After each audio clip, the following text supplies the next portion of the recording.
That during the times when I could not change what was going on around me, when I was in the middle of the storm, when I was being judged by those who had never met me, was a time that I grew the most. We have a choice. We have a choice. That's when I found my strength, and that's when I connected with my true identity. Look, I took time to go on to the website. Impressive, incredibly impressive, the work that has been achieved by this organization and all the services that are being provided, and the impact that you have made to lives and families and homes, folks that chose to make Canada their home. I came into this country in '83, and like many immigrants, looking for a better life. I had just lost my father, and it was difficult to carry on in Malaysia. My brother had already settled here, so he was the one who sponsored us, and we made the trek.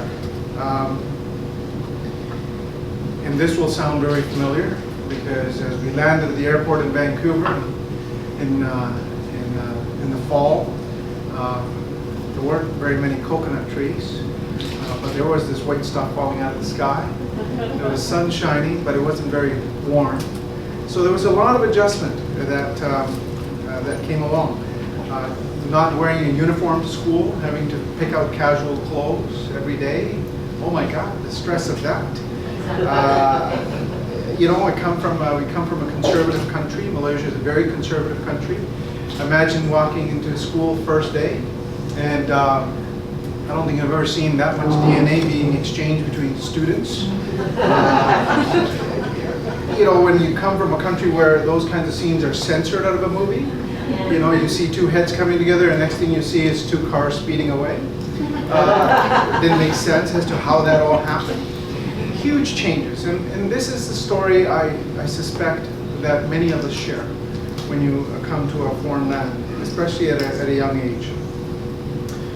That was also the time when I learned about how there was racism here, how we are treated differently. My first day, and also to be on the lookout for those who, you know, come to you with hands extended, pretending to be your friends.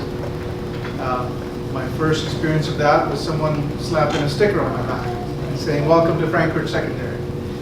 And at the end of the day, someone who had met through the school, through the day, came on and said, "Hey, come over here, Baltej. There's something on your back." And it was a sticker that's from CP Air, now Air Canada, that said, "Go home Hindu." And I've been wearing this all day long. So, you know, I don't know if I wanted to grow up that quickly, but I had to. And then the eggs, the graffiti, the name calling, it hardened you. It absolutely hardened you. I often share that, you know, part of and I was the only person, and I know that the Creator in the universe was preparing me for something bigger, I'm certain of it, but I was the only one wearing a turban at Frankfurt at the time as well. I had a calendar. I had started to keep, you know, appointments after school to sort things out, if you will. And there were times where, and I share this story sometimes, where it was about, I gave this fellow a time of 3:30. He looked at me, it was strange. He said, "What are you talking about, 3:30? I'll just come." I said, "No, I've got an appointment at 2:30. I've got an appointment at 3. You come at 3:30. And he couldn't figure out what that meant. But by the time he came at 3:30, I was already bloodied up. My shirt had already been torn, and I had just finished my 3 o'clock appointment. And so, as he came up, he looked at me and he said, and he realized what was going on. He said, "I'll see you at school tomorrow." We became the best of friends. And that's all it took. Some realization on his part. And, you know, I didn't know that was possible either, but it was. So I did less talking with my knuckles and more talking with my compassion and kindness and extending a hand to try to figure some of these things out. But it was a tough time. Now, you know, I didn't set out to become a police officer, to be honest with you. I wanted to become a lawyer. Glad I didn't become a lawyer. No offense to any lawyers in the room, but I did choose, and I noticed there's a lawyer. No. I picked up on that. They train us well. And I know I was, yes, Mommy gave up her occupation there.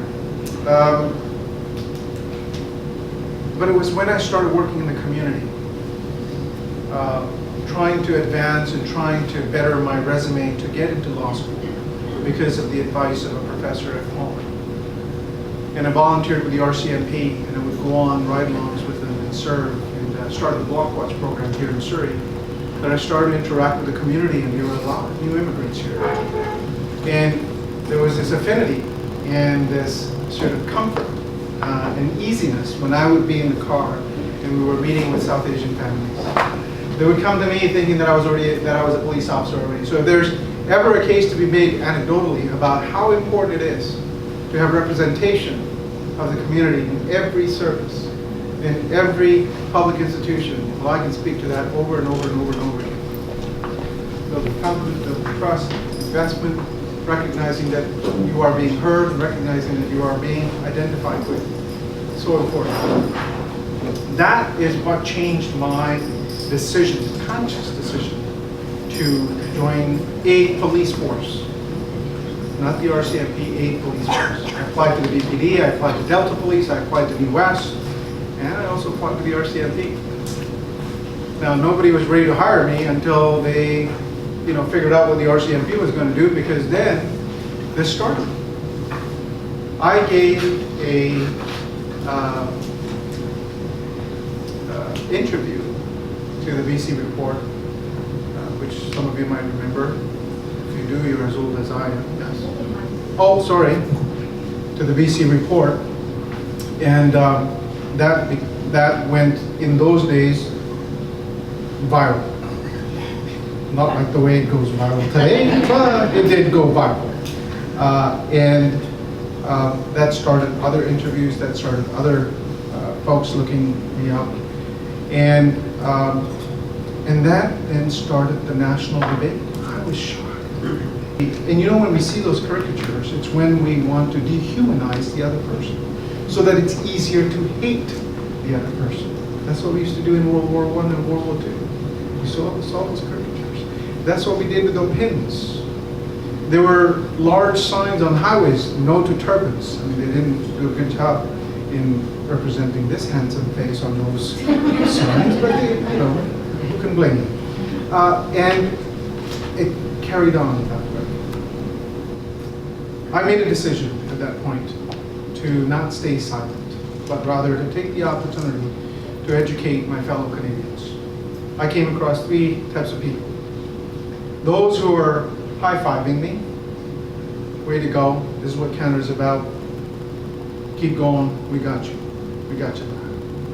Really, awesome, thank you very much. But they were the silent majority, I must say. That wasn't coming.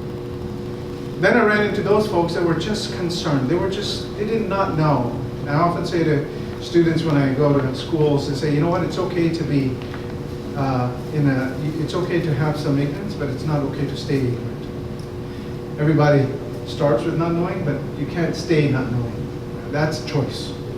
So these were those folks. They just didn't know, but wanted to know. And we would have coffee, we would talk, we would speak and have discussions, and they would leave going, oh, okay, I understand. Got it, makes sense. Because I would speak about the uniform and I would speak about the history of the Sikhs.